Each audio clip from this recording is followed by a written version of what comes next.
मंजर मैंने आज देख लिया है, जो मैंने अपने कानों से सुन लिया है और आप लोगों ने भी देखा और सुना है, सोशल मीडिया पे ये चीज वायरल जा रही है आज के। जैश का कमांडर उस्मान मारा गया घाटी में, और दूसरी तरफ अब हमारे जो आर्मी के चीफ है उन्होंने भी स्टेटमेंट दिया कि पाकिस्तान मजबूर कर रहा है कि ऑपरेशन 2.0 उसके खिलाफ किया जाए। पुलिस की बहुत बड़ी कामयाबी है। तो दुश्मन देश है हमारे जो नेशनल फंक्शन को डिस्टर्ब करने के लिए कोई ना कोई वारदात करते रहते हैं, उस सभी को खारिज करने के लिए हमारी जो टीमें हैं ऑन ग्राउंड मौजूद हैं। इतनी बड़ी दुश्मनी पाकिस्तानी हुकूमत कैसे कर सकती है?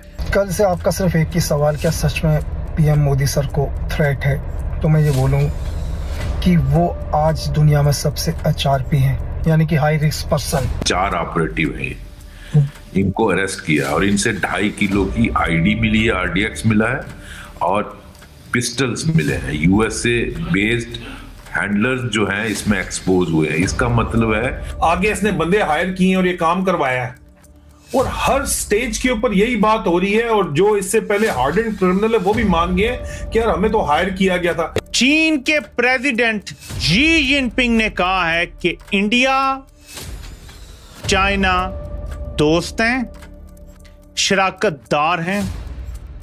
ये रिपब्लिक डे मैसेज है। ये भी इनका प्लान था रिपब्लिक डे पे कोई बहुत बड़ा हादसा करने का। तो ये देखिए, ये कोशिशें होती रहेंगी। मारा गया आतंकी उस्मान पाकिस्तान का रहने वाला था। वो जैश ए मोहम्मद जैसे खूंखार संगठन से जुड़ा था, जो भारत में संसद हमले और पुलवामा जैसे हमलों के लिए जिम्मेदार रहा है।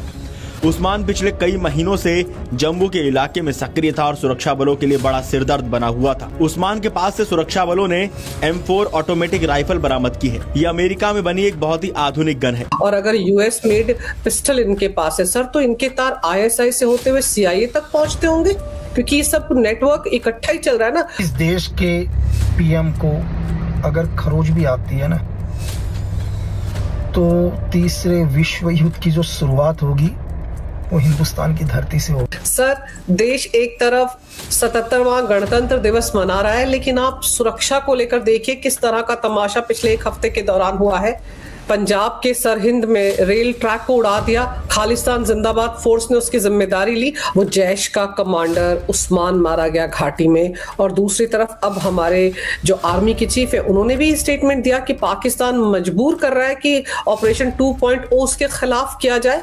तो कहीं ना कहीं कोई ना कोई इनपुट तो होगा सुरक्षा एजेंसियों के पास, जो इस तरह की बात हमारे आर्मी चीफ कह रहे हैं। पंजाब के बब्बर खालसा पाकिस्तान ISI बैग लिए पंजाब पुलिस ने इनको पकड़ा है। 4 ऑपरेटिव हैं, इनको अरेस्ट किया और इनसे 2.5 किलो की आईडी मिली है, RDX मिला है और पिस्टल्स मिले हैं। USA बेस्ड हैंडलर्स जो हैं इसमें एक्सपोज हुए हैं। इसका मतलब है ये USA के थ्रू पाकिस्तान के लिंक आपको पता है USA में भी हैं, कनाडा में भी हैं, UK में भी हैं और बहुत सारे ऐसे कंट्रीज हैं जहां यूरोप के, जहां उन्होंने, और ये सारे ISI कंट्रोल्ड हैं, चाहे पन्नू हो या कोई भी हो। तो इनको इनफैक्ट कईयों पर तो मुझे शक ही होता कि वो एक्चुअली सुधार है, कहीं Pakistani ISI operatives as Khalistanis operate करते हैं। तो ये जो मॉड्यूल पकड़ा है पंजाब पुलिस ने और उनकी काउंटर इंटेलिजेंस विंग ने, ये बब्बर खालसा का मॉड्यूल है और होशियारपुर में इनसे ये सारा मॉड्यूल पकड़ा गया है, पंजाब के होशियार। तो ये भी इनका प्लान था रिपब्लिक डे पे कोई बहुत बड़ा हादसा करने का। तो ये देखिए, ये कोशिशें होती रहेंगी, लेकिन हमें सतर्क रहना है, हमें इनको कामयाब नहीं होने देना है। और जहाँ तक नीटा जैसे एलिमेंट्स हैं, they are all criminals and ISI के बेहस पे कुछ भी कर सकते हैं। तो इसलिए हमें बहुत ध्यान रखना है। और आपने देखा पन्नू ने दिल्ली को थ्रेटन किया है, दिल्ली में रिपब्लिक डे पे मैं ये करूँ, उसके खिलाफ दिल्ली पुलिस ने FIR दी है और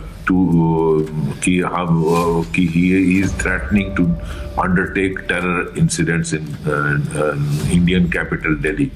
So ये जो सारा नेटवर्क है इसको ये दिखाता है कि पाकिस्तान ने इसको रीएक्टिवेट किया है।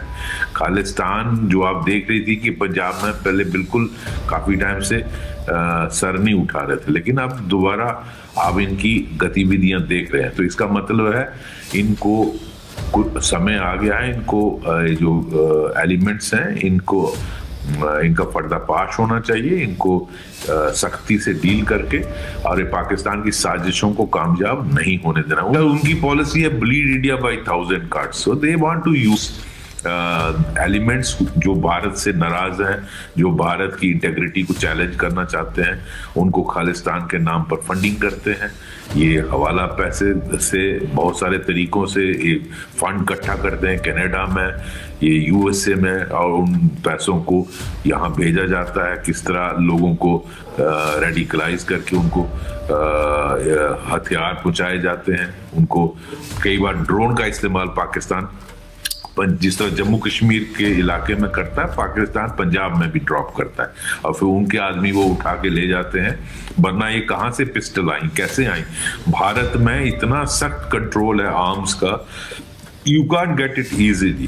तो आपको आईडी बनी बनाई ये ड्रोन से ड्रॉप हो जाती है, तो आपको ये हो जाता है, पैसा आप अमेरिका के थ्रू बब्बर खालसा के भिजवा सकते हैं। तो ये सारा नेटवर्क जो है इसको पूरी तरह से ध्वंस करना बहुत जरूरी है। आखिर हमारी खारजा पॉलिसी बड़ी अच्छी चल रही है, मखे यूरोपीय यूनियन इंडिया के साथ तारीख की सबसे बड़ी डील करने जा रहा है। इसे मदर ऑफ ऑल डील्स और डिफेंस पैक्ट का नाम दिया जा रहा है। यूरोपीय यूनियन एंड मुमकिन है कि इंडिया के साथ जीरो टैरिफ पर डील कर लें। हमारा जीएसपी प्लस भी पीछे रह जाएगा। इंडिया को हर चीज में फोकियत दी जाएगी, उसे रूस से दूर करने के लिए उसकी हर जरूरत पूरी की जाएगी, दिफाई और माशी। इसके असरात आपको पता है क्या होंगे, लेकिन बात यहां खत्म नहीं होती। खाली यूरोपीय यूनियन करता तो खैर थी, असल झटके के लिए तैयार हो जाओ पाकिस्तानियों। चीन के प्रेसिडेंट शी जिनपिंग ने कहा है कि इंडिया चाइना दोस्त हैं, शराकतदार हैं। ये रिपब्लिक डे मैसेज है चीन के सदर का। इंडिया के रिपब्लिक डे पे चीन का सदर कह रहा है कि इंडिया और चाइना दोस्त हैं और शराकतदार हैं। दोस्त अब इंडिया को करार दिया जा रहा है शी जिनपिंग की तरफ से। और यह खबर सिर्फ किसी एक जगह नहीं लगी, बल्कि यह खबर हमारे अपने जरीदों में भी लगी है। डॉन का देखें, president Xi says India China are friends partners. China's President Xi Jinping said Beijing and New Delhi were good neighbors, friends and partners as he wished Indian President Draupadi Murmu congratulations on the South Asian Nations Republic Day, the official Xinhua News Agency reported on Monday. तो China की official agency report करती है कि कहा हम अच्छे हमसाए हैं, हम दोस्त हैं और हम शराकतदार हैं।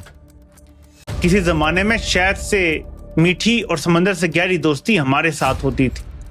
सो यूरोपीय यूनियन जैसे ये कलाबाजी मारेगा, अब बहुत कुछ एट स्टेक है इन जर्नैलों का। अगर आपको वीडियो पसंद आए तो चैनल को सब्सक्राइब करें और बेल आइकन को जरूर दबाएं ताकि आपको ऐसे ही लेटेस्ट वीडियो की नोटिफिकेशन मिलती रहे। Thank you for watching. मैं हूं विवेक, मिलते हैं नेक्स्ट वीडियो में। Stay updated and stay safe.